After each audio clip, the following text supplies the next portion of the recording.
जय श्री राम मेरे प्यारे दोस्तों। तो मैं बीके बिहार आप लोगों को अपने चैनल पर दिल से स्वागत करता हूं। तो आप थंबनेल देखे हैं, डायरेक्ट हम उसी पर बात करेंगे। आप हम यह बता दो दोस्त, जैसे घबराहट होता है, बेचैनी होता है, हार्ट बीट तेज होता है, बीपी बढ़ने लगता है, चक्कर, घबराहट, डिजीनेस, ठीक है, अनरियल सा जो भी प्रॉब्लम है एंजाइटी का, क्या आपका जांच में कभी निकला है कुछ गड़बड़? सब नॉर्मल है कि नहीं?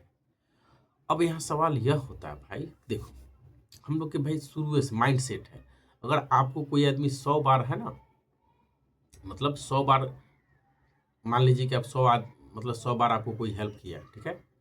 अगर एक बार उसमें से हेल्प नहीं करेगा, है ना, 100 बार आप बुलाए और 99 बार आपको हेल्प किया, एक बार आपको हेल्प नहीं किया करेगा वो, तो उसको आप गलत ठहरा देते हो, ठीक है। तो यहाँ से माइंड सेट है। तो भाई अब क्या होता है कि जब आप एकदम पैनिक हो गए, है ना, एकदम हार्ट रेट बढ़ गया, बीपी बढ़ गया, चक्कर आ गया, ये तो कुछ भी एकदम पैनिक से डर गए। अब आपको उसके बाद अब देखिए, है ना, अगर मान लीजिए 5 महीना में एक बार हुआ और 5 महीना में अब समझ लो कि उतना दिन नहीं हुआ कुछ, तो उसको माइंड याद नहीं रखता है कि नहीं। मान के चलो 5 महीना में एक बार गलत हुआ और बाकी दिन सही हुआ, तो माइंड उसको नहीं पकड़ा। जैसे 100 बार आपको, है ना, 100 बार किसी को आपको बोले काम करने के लिए, उसमें से 99 बार वो किया काम, एक बार नहीं किया, तो आप उस एक बार से आप उसको पूरा गलत ठहरा देते हो। तो वही सेट यहाँ है, माइंड सेट।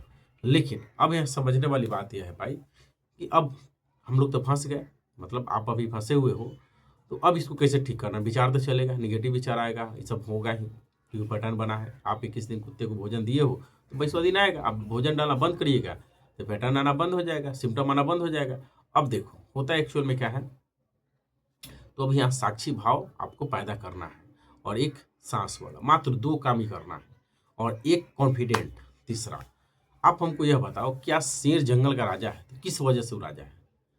भाई उसके पास हाथी जितना ताकत भी नहीं है, न बड़ा है, न जिराफ इतना लंबाई है, न चीता जितना वो तेज दौड़ सकता है, और न लोमड़ी जितना वो चालाक है। लेकिन आखिर उसके पास क्या है भाई? उसके पास यह है कि जब वो चलता है तो उसको लगता है कि भाई हम, है ना, जंगल पर राज कर सकते हैं, ठीक है। और वो जब भी कोई शिकार करता है उस पर पूरा फोकस करता है 100%, ठीक है। और उसके पास टेक्निक का प्रयोग करता है ना। तो इसलिए वह क्या है, जंगल का राजा है। अब आप समझो कि अगर आपके अंदर यह विचार आ रहा है, तो आप खुद इसको, है ना, आग में घी डालने का काम करते हो। कैसे? आप मतलब सब मार्केट जाओ, तो मछली वाला मार्केट में जाइएगा तो नाक महकेगा कि नहीं? मछली वाला अगर जहाँ खस कट रहा है, खस्सी बकरा उकरा है ना, मुर्गा उर्गा, तो उसका भी महक आएगा। यानी जहाँ जाएगा उस तरह के सुगंध आएगा। लेकिन आप रुक जाइएगा मछली के दुकान पर, तो मछली वाला महक आएगा ना, मुर्गा वाला महक आएगा ना। तो आप वहाँ सूंघिएगा तो कह रहे हैं कि यार, है ना, देखो ना, मछली वाला महक आ रहा है, मछली वाला महक आ रहा है, मुर्गा वाला महक आ रहा है, खस्सी के महक आ रहा है। तो जैसा जगह पर रुकिएगा उसका, है ना, अगर नाली के पास रुकिएगा तो नाली वाला महक आएगा, है ना। अगर आप मंदिर के पास रुकिएगा तो आपके अंदर मंदिर का, है ना, एक भक्ति भाव जगेगा। तो अब रह गया सवाल कि यह उसी तरह से हमारे दिमाग में आप डाले हो, या सही इमोशन या गलत इमोशन जो डाले हो वही चीज़ आता है। अगर हम एक सब्जी लेने गए, अगर हम किसी के दुकान पर, है ना, मोबाइल निकाल के अगर ताक दिए, तो सब्जी वाला बोलेगे भाई लेना लेना, बहुत, है ना, अच्छा हवा, सस्ता में हवा, ले ला।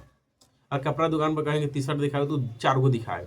अगर आपके अंदर गलत विचार आया, क्योंकि 60 से 70 हज़ार तो विचार आएगा, और गलत विचार आप वहाँ रोकिएगा तो उसका चेला चपाटी भी, है ना, सजेशन करने लायक। मतलब गलत विचार यानी आपको हार्ट अटैक आ जाएगा, लकवा मार जाएगा, ब्रेन हेमरेज हो जाएगा, चक्कर आ जाएगा, एड्स हो जाएगा, कैंसर, इस तरह के विचार आने लगता है। आप उस सब विचार के पास सोचो इसे नहीं हो, उसे ना हो, रोकने लगते हो, फंस जाते हो।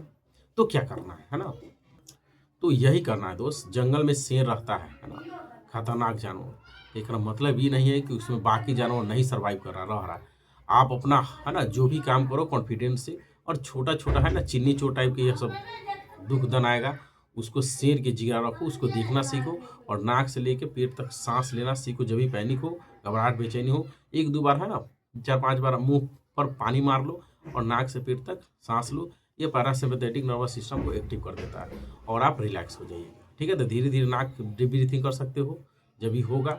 और जब हो तो भाई थोड़ा झेलना सीखो, कि मान के चलो कि आपके पैर में कांटा लगा हुआ है ना, तो जब पैर से कांटा निकालेगा भाई तो थोड़ा कष्ट होगा, है ना। माता वैष्णो धाम जाइएगा है ना, तो पहाड़ी को चढ़िएगा, तो 10 मंजिला छत है तो ऊपर चढ़िएगा तो कष्ट होगा, लेकिन वही कष्ट आपको है ना छत का जब ऊपरी भाग को नज़ारा दिखाएगा, हवा सुंदर, आगे के व्यू मतलब ऊपर का व्यू कितना होगा, माता रानी के दर्शन। तो थोड़ा कष्ट झेलो, हर चीज़ को किसी को मत बताओ, कहो मत, डरो मत, बार बार टेस्ट मत कराओ। तो भाई थोड़ा सहना सीखो, अगर आप थोड़ा सहिएगा तो पूरा निकल जाइएगा। और मेरा चैनल को जरूर लाइक सब्सक्राइब कर लो, इसी तरह के हम वीडियो लाते रहेंगे, क्योंकि खुद हम 2 साल एंजाइटी में रह चुके हैं ना, और जो तरीका से हम निकले वो सारा तरीका बताएंगे। इसके लिए मेरे चैनल को लाइक सब्सक्राइब कर लो और अपना ध्यान रखो। जय माता दी।